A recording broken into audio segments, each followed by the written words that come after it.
right. Sid How picks much up skill should I subtract? 450. Okay. Carry on. All right. So Sid goes ahead and takes up the communicator and rises from his seat. So, shall we? Where did they go when you are? All right. And you leave the manufactory, make a quick pit stop to buy some extra armor for Alistair.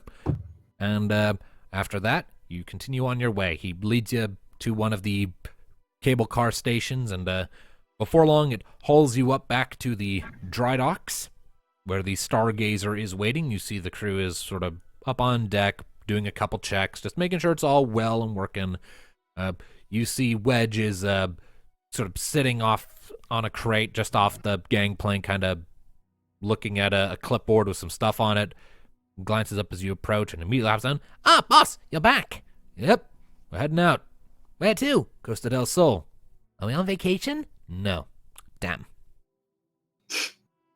Which kind of deflates a bit, and then there's a salute.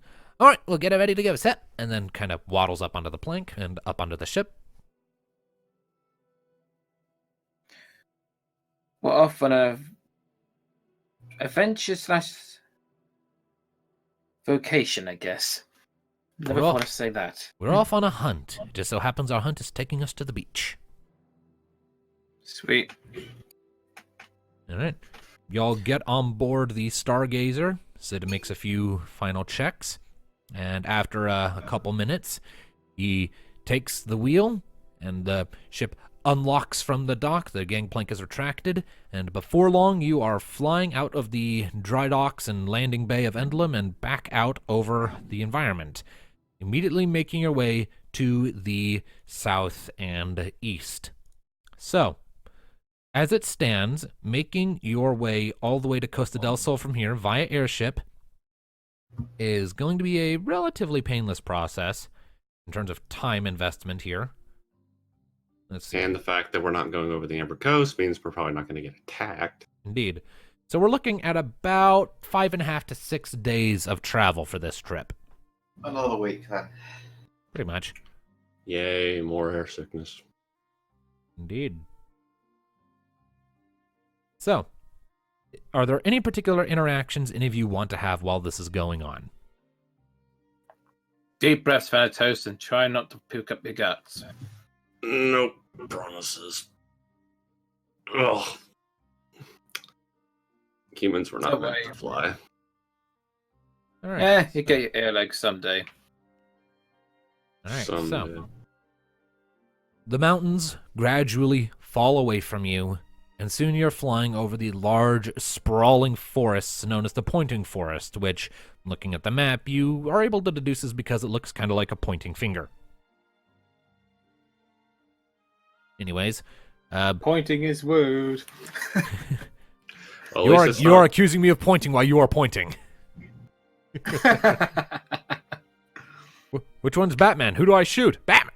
Oh, Spider-Man. Shit, fuck. God damn it. I've been playing too much Arkham. I've been playing Arkham Origins. Shut up. That's a good game. It is. I Anyway, see your point. Thanks for that. Lumina. But now, let's try to lay off the puns or we drive people insane. Not just us, but the audience. Can I throw the bird overboard? No. No. make an opposed force check. I'm just kidding. I'm not gonna try to. You realize how heavy I am, right? Exactly. You remember the wall? You and the remember- rope? I nearly broke my back just trying to lift her. Only if I heard her fall back on me. Because no And one you remember catched the her. rope, right? Oh. Yes, the rope that you all will not let me forget. It's right here. Catch her. Nee. Yes. I can give that rope to Mika, and I'm sure she can find a lot of ways to have fun with it. No. Don't. I'd like to see. Don't. Okay. Was that so, meant to be a threat? don't And threaten I was me with a like, good "Shipper, time. I will Rope. You've. Ship's I up know. again! I had no idea what our DM said because people What? speaking of He each other. hasn't said anything. He Yes, just yes, kinda I have. rolled. I said, don't threaten me with a good time. thought that was Tom. No, No. that was me. Oh. Tom isn't American, twat. Yeah, it says he loves to. I say, sir. That's pretty offensive. Now then. Okay. So, Alright, what's with the roll? the 1d4? Good question. Thanatos, Encounters! Thanatos, I need you to roll me a d12. Why? Just roll me a d12. I'm concerned. Just roll me a d12. Just roll the dice, man. Do it. Fine. Do it. Roll the damn dice. Don't let your Just dice do be it. dice. And the number is 5. 5. Why did I do that? Is that a good or is that? Hmm. Damn, it's It's just a hmm. it's just a It's just a hmm. What is this? Me puking my guts over the side? Because I'm pretty sure we already went to that. No, you found your air legs. You're still queasy, but you're not throwing up. So, this See, ain't that. I told you to find it in the end. So what is this for? You continue on. As if he'd say so. All of my hate. You continue on for the next few days over the pointing forest, looking down over the sprawling terrain. It's very beautiful, and you can even see a few rivers cutting through the trees. Wide rivers, rich blue water, very pretty. But eventually, on about the 3rd day of flight, the forest finally begins to thin out and spread, and eventually you're flying over sprawling plains and grasslands and hills. You can see the occasional sort of rocky formation, but by and large it's just grass for quite a long distance, except for, if you look to the south, you can still see the pointing forest. On the next day of travel, the grasslands start to steadily sort of flatten out. And what few spots of trees you did see sort of start to become less and less frequent.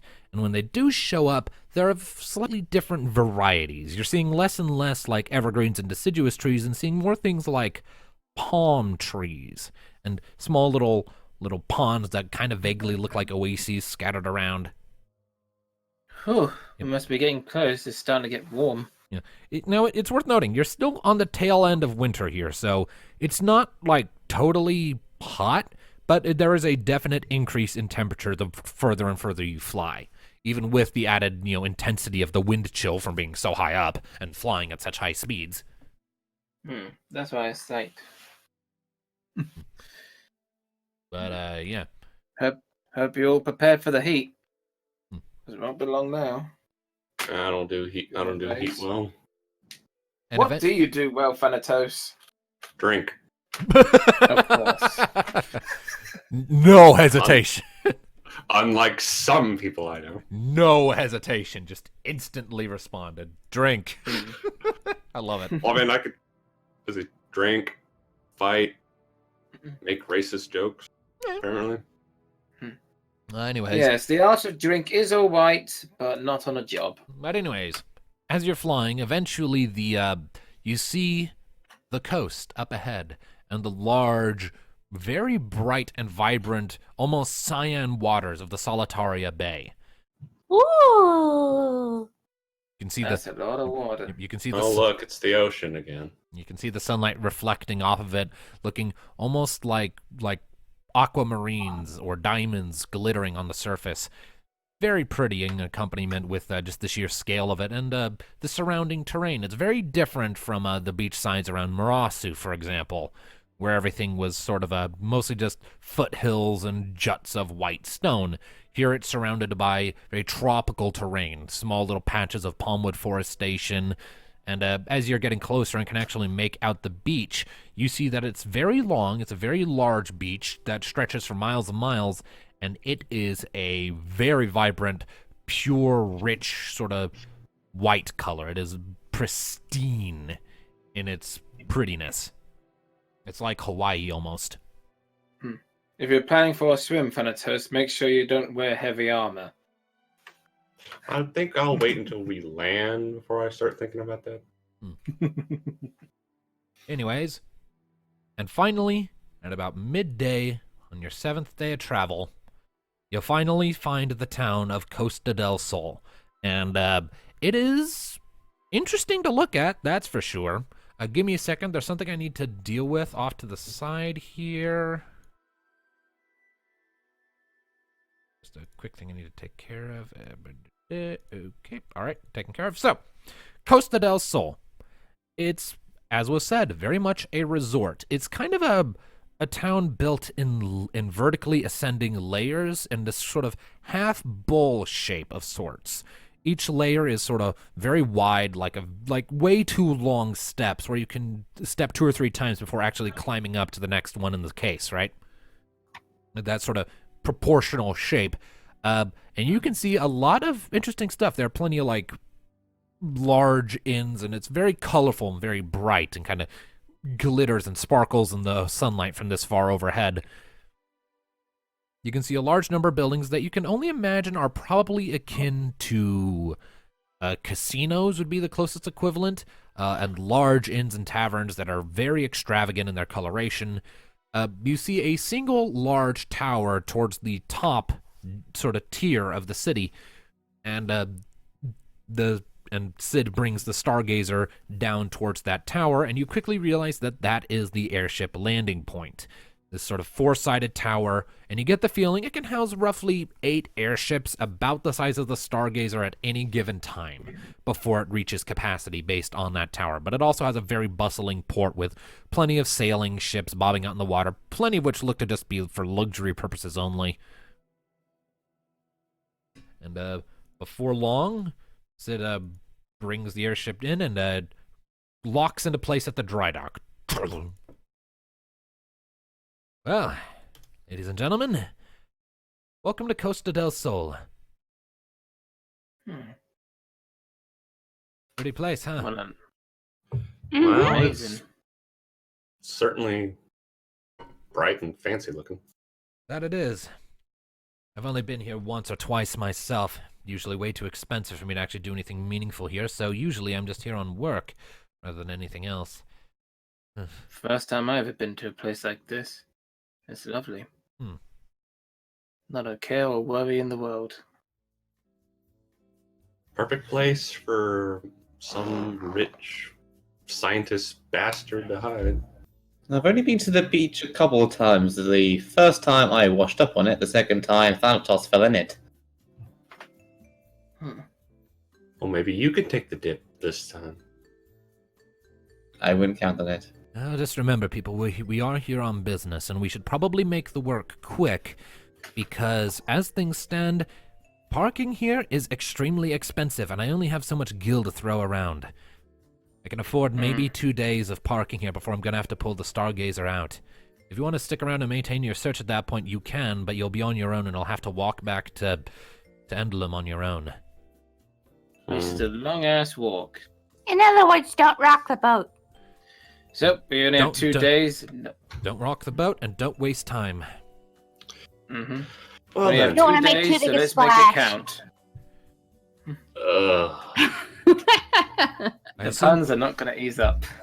Lumina, you're killing me. I assume you have a plan, yes? Well, ask around enough, and word gets around, and then hopefully either somebody tells us something, or somebody comes to shut us up. I mean, that's not the greatest plan I've heard. There's also another I possibility. say we should We try go to around blend in. scene, and all of a sudden, whoever after has left. That's true. No offense, Thanatos, I think we should try more blending in than just say, hey, have you heard of an evil organization called Even Court? Do you know anyone here? Just get a megaphone screaming out that we're searching for criminal elements, because what could go wrong? I say we remain undercover and try to keep an eye out for anyone that's suspicious or up to something. But if Well, anyone else otherwise- These are Hmm? freaking rich folk. Of course they're gonna look suspicious. Specifically, ones with scientific background. Okay, what if we just Yes. ask around for a scientist? No, that's literally giving the game away, man. How about for a time being, we observe, and if we really need to ask anything, it's because we are simply interested. Also, what are we going to do about Rocket? Ah, yes. That's Probably the biggest one. now that you think about it, anybody from DV Corp probably is going to recognize, if not her, the And you just for this now. augmentations. Rocket, it may be better if you stay on this ship. Aw. I know, but if there's anyone from DB Corp here, either they're going to recognize you or your augmentations, and they're either going to bolt or send assassins to kill us while we sleep. I'm very sorry, Rocket, but don't you worry. I promise to give you a souvenir from this little adventure. Okay. Either that, or while we're sleeping around, you just have Biggs and Wedge take you to the beach far away. As long as we don't, Of course, I overstay don't know our how welcome much you with can the enjoy day. them, considering those metal parts. It's not good for you to get wet, is it? Not really. No, I'm not built for wet. There you go. I mean, I suppose I could if I ever get fixed. Well, Sid kind of leans forward and taps his fingers together. There might be something we could do about that, at least make it easier. A disguise of sorts, if you will. Don't know How do you A disguise for a that? giant black chocobo with blatant robo parts. And a No, cybernetic let's eye? hear him out. He might have something. Well, Explain. when it comes down to the head case and the rocket propellers, there isn't. What we'd want to do with that is hide them from view. The rocket propellers are under her wings, so she would just want to keep those folded up all the time. The head case and eye, chances are there's a way we could get around that with some form of barding, decorative maybe. But what about the leg? The leg, actually, is probably the one thing that most people would be least likely to bat an eye at. If anyone asks, you could probably just tell them that she lost her leg in an accident and it was a replacement sanctioned by whatever manufacturer you went to. Make up a name or something. Actually, you could just say it was just given to you by Gaston's manufacturer. You paid for it there, commissioned it. It would work as a cover story because, as it stands, cybernetic limbs, so long as they only function as a replacement for a lost limb, are perfectly within the realms of Magitech law here in Linsalem. So, your chocobo having a cybernetic leg would actually be perfectly within the realms of the law. It would draw a lot of eyes, but it would fit in. It wouldn't be illegal. That is perfect. I do like the sound of this plan, but there is one more thing which pains me to say it. While we are here, Rocket, maybe it's a good idea not to communicate through human, like a human does. And just Sorry, but no talking. Sorry. Aw. I know, but as soon as you say a single word, that could give Well, word that. it's either. Oh, that's one of the side projects that should have been dismantled. I better Was call it- for backup. Is it either you stay in the ship or the disguise? Which is Okay, I'll go in the disguise. Okay. Okay. And I'll talk. All right. All right. Nah. All right, so that can- just means now we need to find some way of covering up your head case and your cybernetic eye. You got a long piece of cloth laying around. We could just wrap it around her. That would be kind That's of a little obvious. It convincing. would need to look decorative. It would need to be something that would, people would look at it and be like, oh yeah, that is a very fancy chocobo, something that would make it quite clear that this is a bird of status. Like Chocobo. a royal chocobo. Like the sound of that, Rocket? Whee! So one thing you Yeah. could try to make that work. A lot of chocobo barding, the decorative kind of things, their headpieces can come with things like veils and mantles, even turbans if you're far enough south in like the Uzora deserts. In this case, look around, see what you can find. Until such time as we can properly get Rocket covered up and safe to move around, though, she'll probably have us stay here and stay below decks. Good Okay. idea. You wait here. We'll be right back as quick as we can. Big fancy place like this has got to have some sort of stable. Maybe we can find Okay. some barding. Yeah, well, there's a This is chocobo bad. racetrack down there. He points, and you see it sort of standing out on the middle sort of tier of the city among a bunch of other, like, big attractions and casino-like resort places. A large circular track. I imagine that there's probably all sorts of chocobo-related merchandise in that entire area, so if you head there and look around, maybe you can find something you can use. Ooh, a racetrack. Hey, Rocket, you feel like a race? Thanatos, Whee! we're not here to bet on Rocket to win, okay? We're here on an important assignment. Just think about it. One of you bets on Rocket. She's No. cybernetically enhanced, and we would win easy. We Oh, have yes, a that's a job genius to do, Thanatos. Genius idea. And what if this plan goes horribly wrong? Like, I don't know, if the disguise gets revealed to be this? Y'all don't let me have any fun. It's almost like you never read any fiction ever, you know, when they go off to do some stupidly irresponsible thing and the stupidly irresponsible thing goes stupidly irresponsible. Big Allow shock. me to remind you of the plan, Thanatos.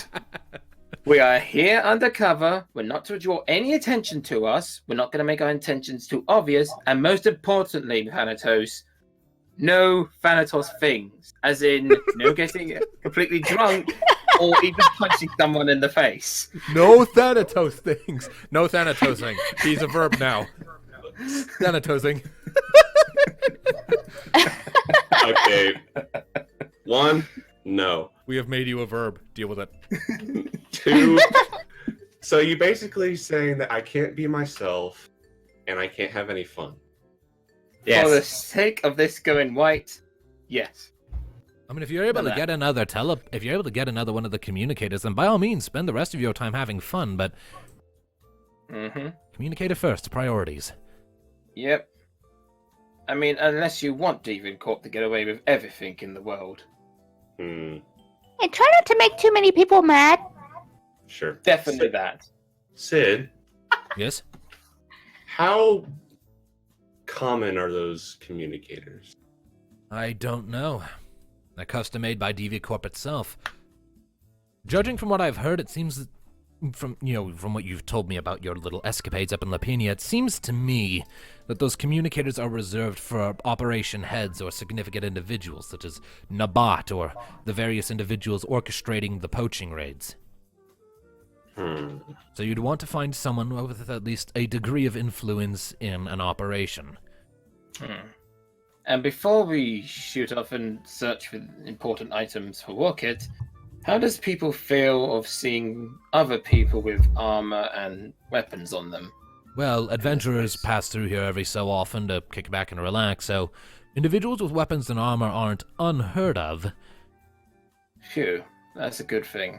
I mean, I mean, just adventurers don't are a grab- relatively common thing anyway, so. I mean, again, as long as we don't cause trouble, I don't think anybody's going to care. Yep, Indeed. just keep all your weapons hidden away and... Yep, everyone's here to sit back, get sunburned, and get drunk, so. All right. Right, All right. to First, the Chocobo racing track. let's go check out the track, get Rocket as disguise, and then maybe go around and try to find some information. So, We shall be incognito. racetrack first. Mm-hmm. Best Right. place to start. All right. Well, you set out, and as you noticed from above, the streets of Costa del Sol are very colorful. All the buildings have like these very bright highlights. It's primarily made of the buildings are mostly made out of painted sandstone with some wood here and there, but it's mostly sandstone that's been carefully molded and crafted almost like clay to make each building have its own unique sort of shape and motif, but they all have the same sort of generally very bright yellowy sandy color that gives it all this very uniform, very warm feel. And even here in the winter, there's still a fair few people meandering about, and a few of them are even just in swimsuits. Like, it's warm enough here for that to be feasible and comfortable. In fact, if anything, this would probably be the ideal time to do it because you run a very small risk of getting sunburned, and the temperatures are nice. You gotta think how much this place costs to make. Or how much it takes to be here constantly. Impressive, I say that.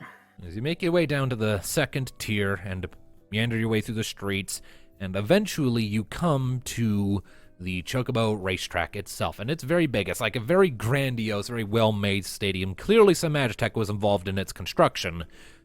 And you can see that, sure enough, just like Sid said, there are a lot of shops, or at least a few shops sort of scattered around nearby that are also Chocobo-related. There's a saddle store, there's a shop that provides general things like feed for chocobos and various other such medicinal things related to taking care of such a bird. There's a shop for like chocobo armor tailored for adventurers, and other such locations sort of scattered around.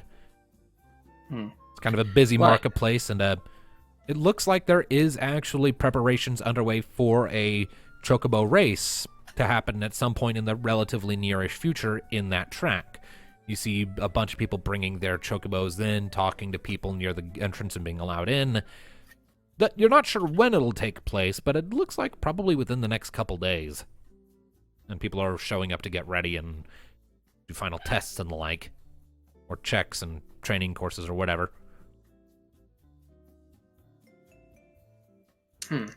Well, Wait, let's find some things to make the rockets disguise, shall we? well, I guess there's that armor shop over there. But maybe a bit of advice, try not to overdo it with the price. We don't want to break ourselves here. Alistair, this place is going to be expensive. So, yeah. Like I said, don't get anything too expensive, just make sure it works with a disguise and not too expensive. Says the guy who just bought himself a new staff and new armor.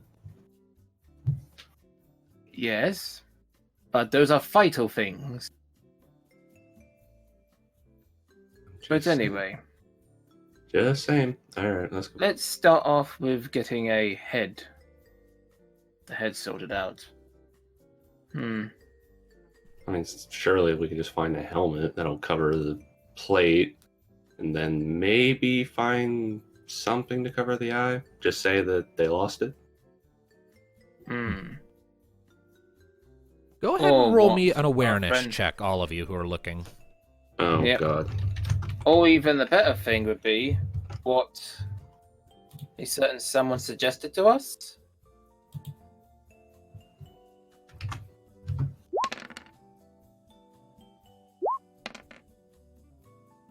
Two d6s. Can't speak today. 2d6s plus 4. And just make sure before I click enter. I seem to be okay with us. Yep, my awareness has not changed, so yeah.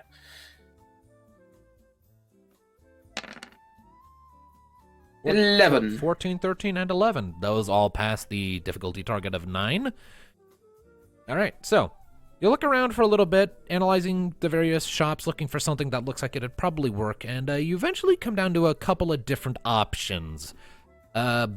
You find the, of course, there's the Chocobo armor shop for adventurers and the like. But another one that stands out to you a bit more vibrantly is a sort of red motifed shop that has this ornate and very lovely, kind of stylized painting of a chocobo on the sign, a red chocobo specifically, its wings fanned out and sort of a sparkly light dancing behind it, with the caption saying, the glamorous bird written on it, and it looks like it provides something somewhat different when compared to, like, say, armor provides. Looking in the display windows, you see a couple, like, mannequins designed to look like chocobos, decked out and just fucking gorgeous smarting, if we're being honest. like shit made out of silk with abstract patterns. Really, really nice stuff. Well, I'm gonna have a look in here and see how much this lot will be. Hopefully, it might be cheaper than armor, although I doubt it because of how fancy it looks. But worth a try. Does look nice. All right. So Alistair is heading in. What are the rest of you doing? I guess I'll go in with him. All right. Ditto. All right. Stepping into the glamorous bird, you look around, and the inside of the shop is just as striking as the outside. Very lovely red motifs. And you see, that along the walls are a series of, you have a lot of, like, the barding arrangements kind of sort of flattened out and set against, like, more like a flat cutout of a chocobo, just to sort of, like, give you, like, a profile side view of what it would look like on a chocobo silhouette, so that they can have more on the inside. But running down the center of the shop's floor space are yet more of the full three-dimensional, full-size chocobo ponykins, or mannequins, decked out in the full barding getup. And for lack of a better term, it's basically really fancy, yet still practical dresses for chocobos. In other words, Build-A-Bird. Kinda?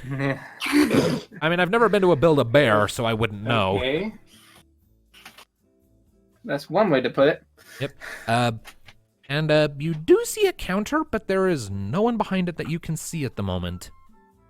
Excuse me, is anyone the owner of this fine establishment?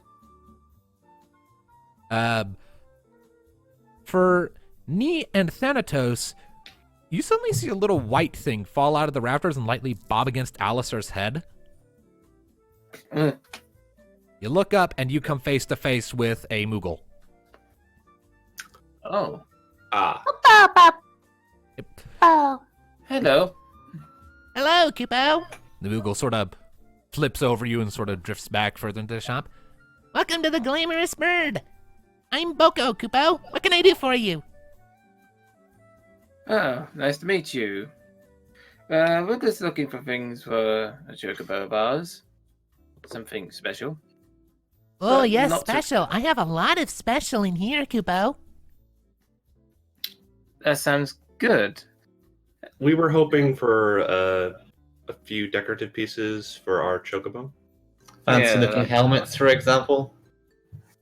That I don't really do helmets, but I do all kinds of cool head dressings. yes, that's what they mean. Something more glamorous Something- and nice, and covers up the head to gill for nice effect. Do you have anything like that? Oh, yes, all over the place. Come, let me show you. And he sort of starts, Sure. fluttering through the air and jumping from one mannequin to the next in each of the various displays, pointing out just a wide range of sort of arrangements and whatnot. You've got like what are essentially like red shawls with little gold trims, complete with like headpieces that would work very well in covering up Rocket's face, and other things that wouldn't be quite as good. It's a full gambit. There's a lot of shit here, so I could actually theoretically give you guys, specifically Rocket, because this is her appearance we're debating with here, free reign to describe what specifically she wants, and it could just be there. Because Bako has a lot of this shit in his storage room too. He specifies as he's flitting about that. And if none of these things catch your eye, maybe I have something in the back rooms, Kupo. You keep calling us Koopa. What does that even mean? Kupo? He sort of tilts his head. I think that's just the way they talk, me. Oh, clearly, but is that just your word for any non-Muggles? Kupo is how we end our sentences, Kupo. It's how we let people know we're done talking, Kupo. Right. Fascinating language indeed. Kupo. A strange voice has spoken to me from beyond. I must go hug it. And the Moogle goes and flies through the window because Rocket isn't here. Because Rocket isn't here. I know, it's just another Kupo in the store. Yep. God. I God damn it. like that. All right. But anyway, So, I like the headwears that covers up the head. But anything that's like stylized, maybe a bit like a phoenix or something? Ooh, like a phoenix. 1 second. Mako kind of flits around for a second, twirling, humming happily to himself, and eventually sort of drifts off into a back room and comes back a second later with another one of like the flat cutout profile views with definitely Phoenix themed. Its primary attraction, so to speak, is the headpiece. I wish I knew more of the terminology here because that would make this so much easier. But you've essentially got this sort of over the front of the face, sort of like a much larger, exaggerated version of what all of the artistic depictions of Phoenix look like. So, like, from like her eyebrow all the way down to where her actual beak ends would just be one long strip of like really pretty gold colors, with then really big, plumy red, crimson, and orange feathers kind of sticking out in the sort of fanned out motion, kind of like an iguana's neck when it spreads out, except really pretty. More like a peacock tail, if we're being honest. And then it has a sort of shawl-like thing around the neck and shoulders that kind of comes down, starting off primarily again with the fiery oranges and reds, but towards the back, especially where the chocobo's tail would actually sort of poke up, it kind of fans out into more like pale ocean blues and pretty greens and the like. And it has this very nice gradient from the deep reds to the oranges to yellows to those blues and greens. It's very gorgeous and very nice, and definitely has the sort of phoenix motif while leaving room for chocobo wings and legs to move pretty much unimpeded. This is very nice. Although, how much would it be? This is a very fine piece of work. It would be 3,000 gil, Kupo. Ouch. Ow. Okay. Out of character for a second. How much how much does everybody have? 610. 1,892. I did have 3,000. 2,213.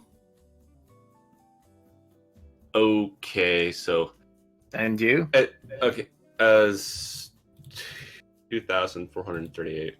Okay, so here's the question: do we want to spend probably a majority of our gil on something that she's probably only going to wear here? Well, I'm going to try something. I understand it's a very nice craftsmanship. It is really well done. Probably the best I've ever seen. But is it possible to maybe lower the price a bit? Go ahead and roll me a mercantile check if you would be so kind. Okay. A what? Mercantile. Yep. Oh, shit. I have nothing for that. So much for negotiations. All right. Damn it. Roll it anyway. Too late. You already said it in character. Roll it. Yes, 2d6s. Oh my god. Watch it. He's going to fuck it up and it's going to up the price. 9. Paco I ain't gonna cut it. Paco kind of tilts his head at you for a second, then shakes it. Sorry, no. Prices are final. Kupo. Myself in the head And with a apparently thermos. I thought the Moogle hit himself in the head. No, the Moogle doesn't have a thermos or headphones to bang them off of. Okay, so all right, another talk. Still out of character. I think as cool as the Phoenix idea is, that was really cool, but I don't really feel like we should throw away a bunch of our gil on a costume she's only going to wear here.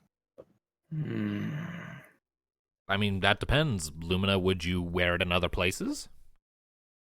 It depends on the situation. I mean, I know how now much that profit those now that I Phoenix think is. now that I think about it, it could. God damn it.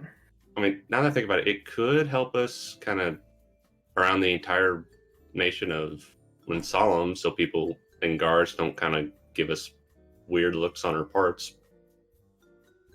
Because, yeah, I mean, there's two reasons why I want to get this. One, it would not just make it look nice, but two would be the fact that we could use that wherever we go to places where, like, that kind of text she's got on is illegal. But if we cover it up with something nice... That and it's just a really thoughtful gift for Rocket. Okay, so Yeah. 3,000 thoughtful gil. gift. And it stops a lot of eyes looking at her and say, "Hey, that's illegal. You shouldn't bring that here." Okay, so quick talk here. So 3,000 gil between the four of us is 750. Though I believe Nee said she only has like 600. Okay, so one of us would 610. need a pitch. Okay, so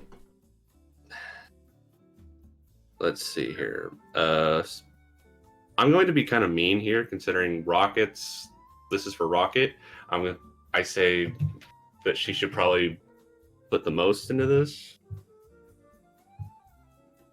So let's say 1,000 from Rocket, 500 from Nee, and then the other 1,500 we can split between me and Alistair.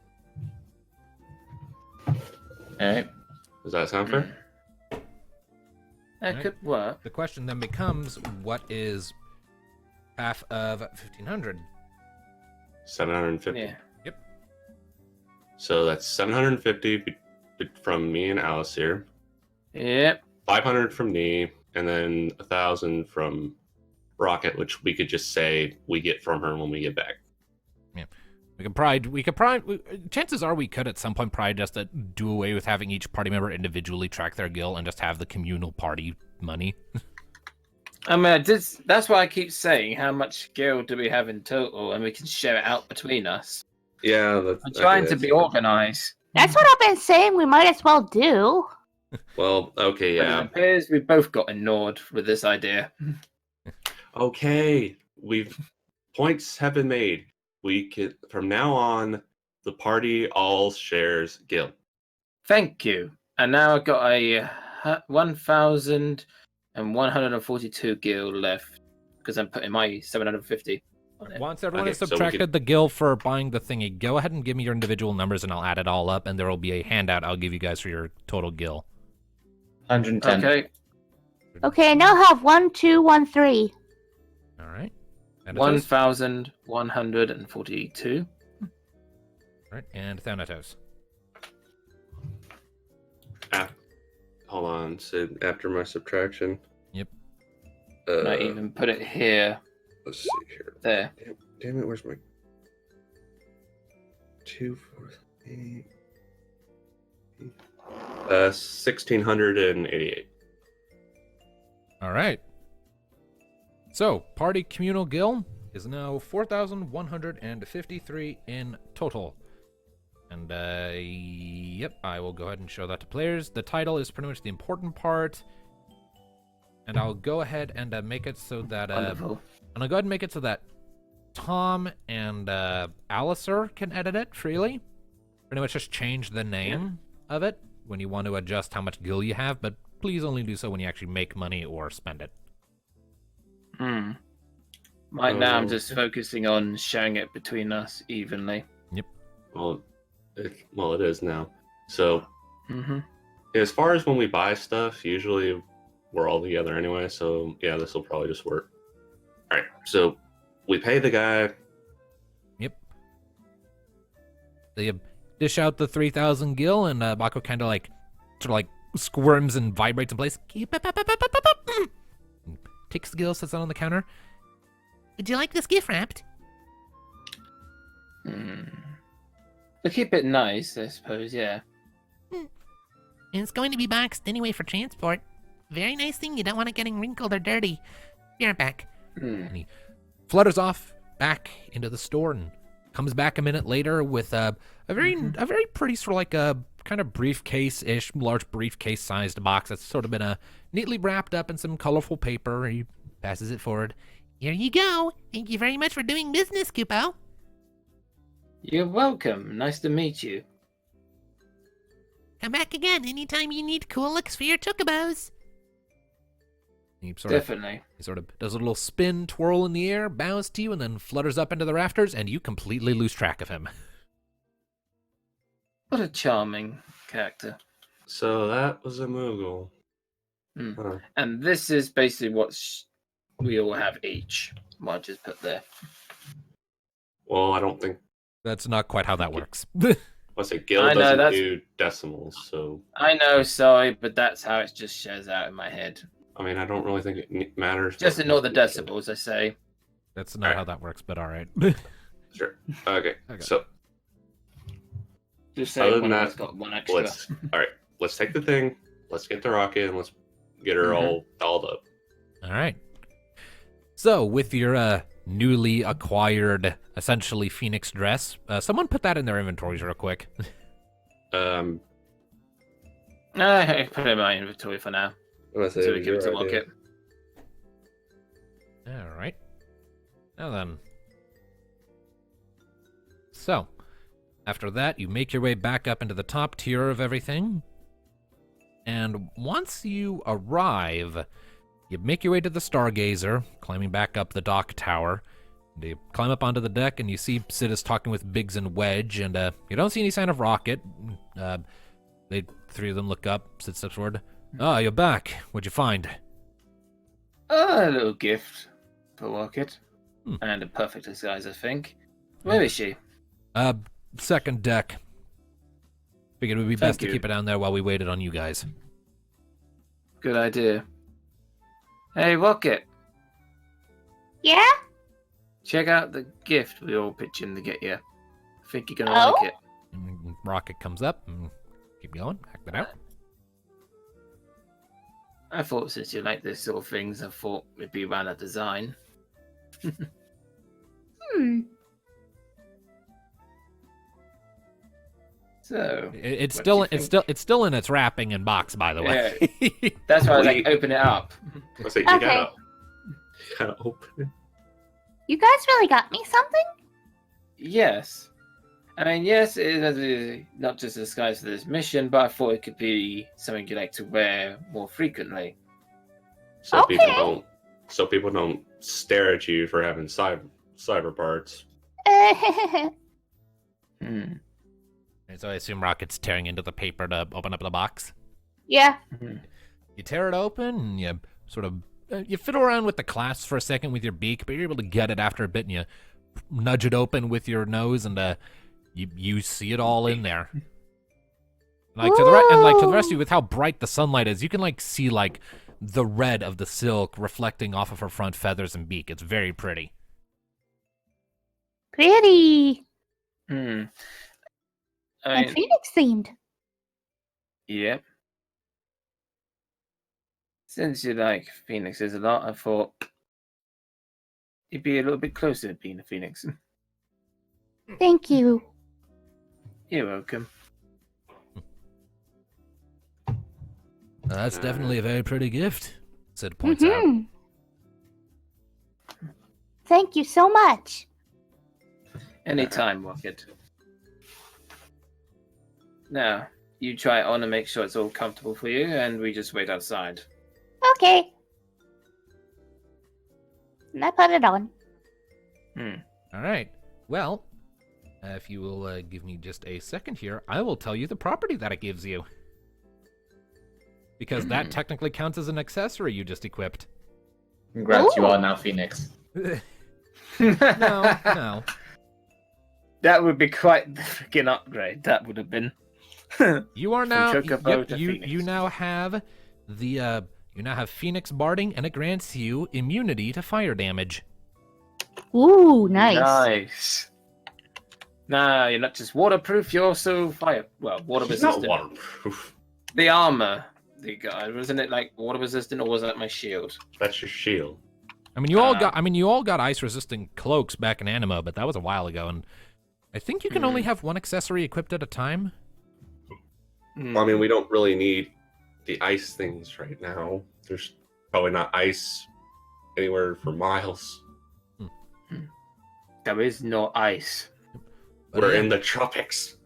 Rocket, you kind of you struggle with it a bit without hands. It's kind of hard to put it on yourself, but Biggs and Wedge kind of come forward and help you out. Which, And after a little bit, Yeah. you kind of shake yourself just a little bit to get it to settle on your back and shoulders, and you lift up, and your view is slightly obstructed by the veil and the beak and whatnot, but it's not too bad. You can still see pretty fine. And everyone else, it's a really pretty transformation. Nice. Wow. There's only one problem. Her red The eye eye? is still glowing. Hmm. Okay, so for the eye, We need I a veil really- or something. I really think we should just take cloth and wrap it around and just say, if anybody asks, just says that they lost it in a. Or Okay. a pretty veil. You said you can't see that it's just glowing through, isn't it? It's glowing through the eye socket. I don't suppose there's any way just to shut it off for the time being. I can try. I mean, Sid. Okay, we just like turn it off. I am fiddling with that. If I touch that without knowing fully how it works, there's a chance I could accidentally render her completely blind. Hmm. Okay, so This is fine something to cover it up, like, like a pretty thick veil that no one could see through, or something that would just go What? nice with this look. Illumina, I'm did you... going to look into it. Okay. What precisely are you doing? Looking into the systems to see if there's a way to shut it off or make it false. Yep. You sort of pull up a few things in your operating system. It's very rudimentary because you have like only the most basic levels of access to your own subroutines and systems. But it doesn't take you very long to find something, and you switch it from true to false, and in so doing, suddenly your cybernetic parts are on the right side of your body, right? Yeah, I think so. Okay, just wanted to make sure I remembered that right. Yeah. So you are now blind on your right side, but you can turn that off whenever. Mechanically, all that's really going to do is, so long as you have that on, I'm going to impose a -1 penalty on awareness checks that rely on sight, but that's about it. Okay. So, There we go. So the rest of you, you watch as Rocket just kind of stands still for a second, occasionally like her head like tilting really sharply, and her red eye sort of flickering with like little spurts of like orange and whatnot. Before, after a moment, it's sort of like it just and just goes dark, and you practically How you can't tell because it still catches the light just like a regular eye. The only difference is it's totally black and not brown. How you feel, Rocket? You alright? It was a little jarring, but I was able to turn it off. So that means you'd be half blind, am I correct? Yeah. My depth perception's gonna be shit. I'm sorry, Rocket, but don't worry. Hopefully we won't be here that long for you to be half blind for most of the time. Just don't enter me in any races, Kay? darn. No problem. Ain't that right, Thanatos? Yeah, but remember, Rocket, another part of this: no talking. Quee. Exactly. That's it. And no roughhousing, Thanatos. Or heavy drinking. And let's get on with it. All right. Oh, we're at a resort, and I don't get to at least enjoy it. Look, if we get the mission done, and if there's time, you can drink yourself to death. But right now, mission first. Priority before enjoyment. Fine. All right. Let's go find us. Let's go find us a scientist, and maybe I can beat the information out of them. You really don't work well undercover, do you? My master's idea of undercover was slaughtering everybody in a fortress, so before they could raise the alarm.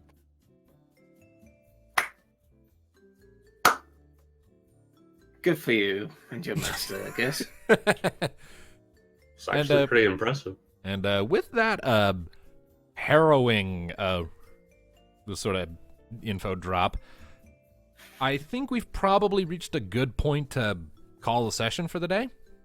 I believe so. Yeah, because I actually was not expecting you guys to go to Costa del Sol. Well, what were you expecting us to do? I honestly don't know. We're at the very... I had a few ideas. I know where I want things to go, what I want you guys to do. I just wasn't expecting you to go to Costa del Sol to do the it. forest. I know that. Well, I'm glad we surprised you today. I mean, as far as that goes, with how you were saying, okay, so the communicator's not working. The only thing else we could have done is like do odd jobs around the city, and then maybe just hopefully run into something. At least here, there's a chance. You We guys are find gonna have to remind me that I can't talk. If Sorry. it gets to it, I'll have to have her turn that off momentarily. Turn off your voice box. Wait, Yeah. she can do that? I mean, Yeah, technically. excuse me. It briefly failed back in an earlier session when Lumina was AFK, if you recall. She couldn't speak. She could only make distressed chocobo noises, and then it turned back on because it malfunctioned for a bit. Oh yeah, after she took that lightning blast. Yeah, I was gonna say, would it be possible to turn your voice off again? But I didn't want it to upset her even more. I don't think it needs to go that far. We'll just remind her, and if Mhm. anybody asks, it just says, "Oh." She Besides, I makes just- weird noises I just- sometimes. Besides, I think she'd be good at doing Quee. I mean, she says Quee I mean, a lot she when already judges does. her own kind. Well, at any rate. So yeah. Thank you all, ladies and gentlemen, so much for tuning in to this episode of Final Fantasy Chronicles of Eno. Hopefully we'll be able to play next week, and I will have plans arranged for your time in Costa del Sol. Of course you would. Oh, yes, I will. I'm going to enjoy this. Tropical He's environment. I don't... stapling his fingers right now. No, actually, I'm holding my mouse with one and holding my thermos in the other, because I need something to fidget with. So yeah, we will see you next time, people. Bye-bye! Yep. See you then. Bye, everybody. Bye. They don't Alright. let me have any fun. Oh, grow up. I love this campaign.